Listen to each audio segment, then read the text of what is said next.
Ya, kembali lagi bersama dengan kami di Twins Official Channel di konten politik, wawasan dan gagasan. Nah, masih bersama saya Bro Kevin dan Pak Stephen Leong. Nah, Pak Stephen, kan kemarin kita beberapa waktu yang lalu kita bicara soal anak muda dan politik ya. Gimana anak muda bisa masuk politik dan mengapa sih anak muda tidak terlalu antusias dengan dunia politik. Nah, mungkin bisa dijelaskan sedikit sejenak ya. Mungkin banyak orang yang menganggap sebetulnya dunia politik itu kotor. Itu pemahaman umum. Karena apa?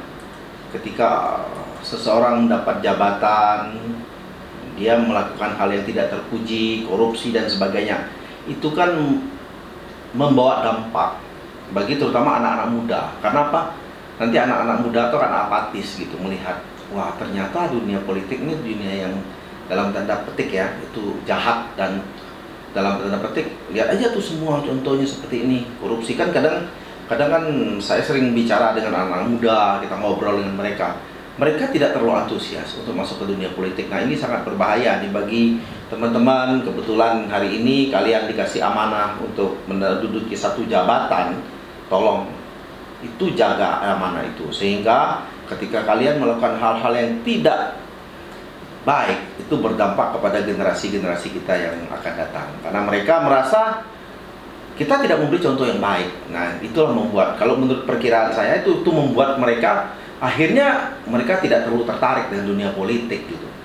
Dan itu memang sebetulnya semenjak reformasi 98 itu membawa angin segar buat anak-anak muda. Seperti apa itu? Ya, setelah Orde Baru jatuh kan, itu Orde Reformasi, dan itu membuat harapan baru sebetulnya. Kenapa? Itu pun karena pergerakan mahasiswa yang istilahnya melengsarkan Orde Baru gitu dengan masuknya Orde Reformasi. Namun sampai sekarang Orde Reformasi itu pun kelihatan belum ada arah, belum ada tujuannya kemana gitu. Kamu lihat aja sekarang beritanya seperti apa, simpang siur, nggak jelas gitu kan, ya, hoax di mana-mana, dan ini kan bermasalah gitu. Nah, kalau dulu yang ketika teman-teman kita yang mungkin masih mahasiswa kan, ketika pergerakan itu mungkin hari ini mereka sudah duduk di parlemen, mungkin ada yang jadi kepala daerah. Nah, kita juga menuntut mereka nih, apa yang kamu perjuangkan dulu itu hari ini kamu bisa realisasikan nggak? Kamu memberi contoh yang baik nggak? Jangan sampai ketika kamu memperjuangkan itu, tetapi ketika kamu punya kesempatan untuk duduk, kamu tidak dapat membuktikan bahwa apa yang kamu inginkan, apa yang tujuan kamu dulu yang mulia itu hari ini belum terlaksana. Nah, ini menjadi PR kita semua, terutama politisi-politisi yang sudah senior ya.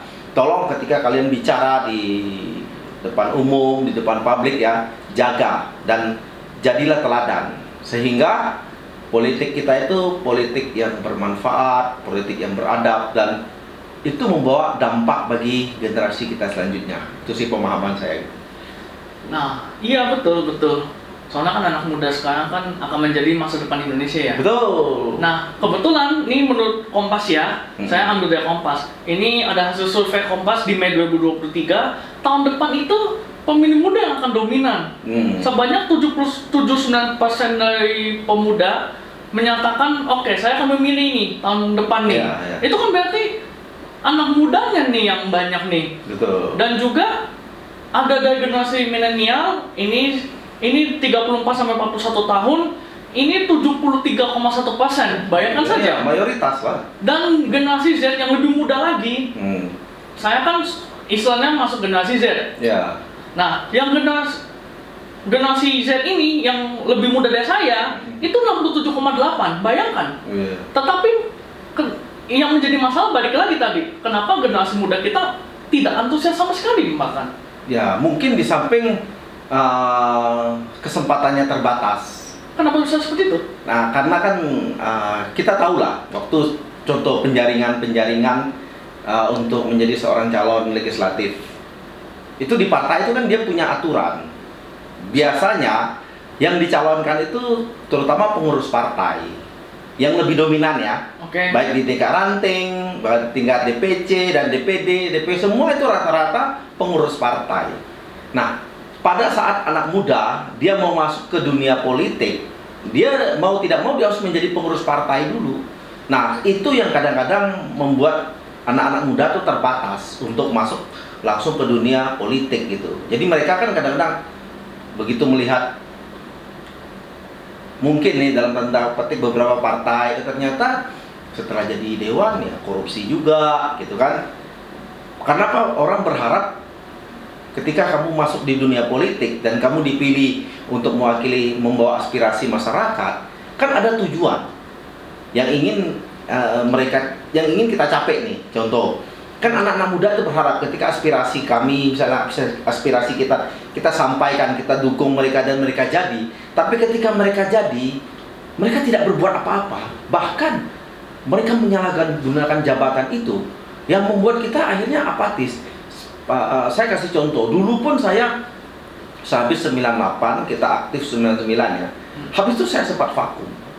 Saya sempat vakum kenapa? Saya lihat, waduh, ternyata apa yang dijanjikan dengan apa yang dilaksanakan tuh berbanding terbalik. Sangat berbanding terbalik? Sangat berbanding terbalik. Oke. Saya baru mulai tertarik lagi itu sebetulnya 2012. Ketika saya melihat Pak Jokowi, dia mencalonkan diri dari Solo ke Gubernur DKI. Oh, oke. Dan itu saya lihat ternyata ada ya orang yang betul-betul hari ini yang perkataan dan perbuatannya itu sama. Dan itu saya katakan selama sebelum itu kan kita ada beberapa mantan ya mungkin pejabat lah yang kita kenal. Itu jauh dan kita waktu itu memang support Pak Jokowi ya untuk kebetulan dengan dia berpasangan dengan Pak Basuki dengan Ahok ya. Betul. Itu bukan masalah saat itu kita memilih karena memang saat itu yang kita lihat yang punya kapasitas dan punya potensi yang adanya di Pak Jokowi. Waktu itu dia kan kalau melawan incumbent ya Pak Fauzi Bowo.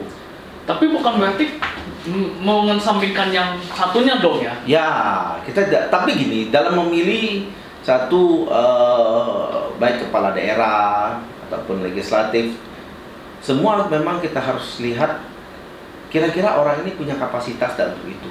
Memang tidak gampang. Dan itulah akhirnya mungkin ketika Pak Jokowi masuk ke DKI dari Solo, minimal itu dia membawa angin segar untuk kita yang dulu pernah 98 mungkin ikut politik ya. Politik maksudnya? Politik lah, terlibat politik lah. Cuman pada saat itu kita pun nggak tahu apa yang akan kita perjuangkan gitu. Karena belum nampak gitu. Nah, setelah berjalan kan ada beberapa teman yang menjadi dewan, akhirnya yang saya bilang tadi, jadi ketika mereka sudah menjadi dewan, ketika mereka masuk di pemerintahan di legislatif ya, terutama dalam proses untuk pengawasan, penganggaran, semua itu sepertinya tidak ada dampak yang sangat signifikan. Jadi akhirnya ya secara teratur mungkin sebelum 2012 lah kita ya udahlah memang politik seperti ini. Akhirnya kita punya pemikiran sendiri.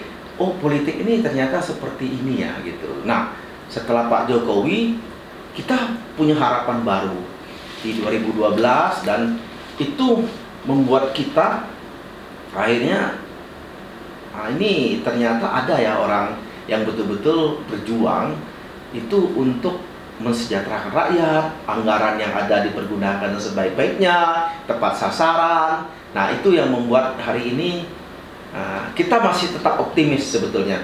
Jadi politik itu sebetulnya kalau kita simpulkan hari ini itu tidak jahat, tidak buruk, individunya yang bermasalah. Nah, saya analogikan seperti ini. Jadi gini, partai politik itu seperti pisau. Oke. Kalau kamu pakai pisau itu buat membunuh, iya, berarti bukan salah pisaunya dong. Bukan. Yang salah orangnya. Nah, tapi kamu butuh pisau ketika kamu memotong daging. istilahnya nih.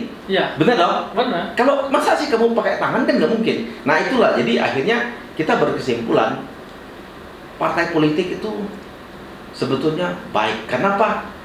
Salah satu sarana untuk kamu menjadi anggota dewan ya harus lewat partai politik, gitu. Iya sih. Itu. Tapi generasi muda sekarang, deal, menurut Pak Stephen nih, mengapa generasi muda sekarang itu banyak dilemanya antara mau gabung atau tidak? Ya, antara kalau misalnya saya gabung, apakah saya akan bisa memperjuangkan hak yang selama ini saya ingin tercapai dengan istilahnya, aduh kalau saya jadi pejabat salah melakukan ini dikritik habis-habisan. Ya. Nah, itu bagaimana? Nah, itu kenapa? Nah, sebetulnya memang ketika kamu sudah ambil keputusan, kamu mau menjadi seorang pelayan. Kalau pejabat itu istilahnya pelayan. Karena kamu dibayar, digaji ya untuk itu. Pelayan publik maksudnya? Betul, karena kan kita istilahnya namanya kita kan wakil. Kalau kamu di DPR provinsi atau DPR ya, kamu tuh wakil rakyat. Betul, jadi betul. sebetulnya rakyat tuh yang bos kamu, gitu. Dan ada aspirasi rakyat yang harus kamu perjuangkan itu. Oke. Ketika kamu memilih dia, ya ada tanggung jawab yang akan kamu bawa untuk kamu perjuangkan. Contoh misalnya, bagaimana selama kamu berkampanye, kamu ketemu dengan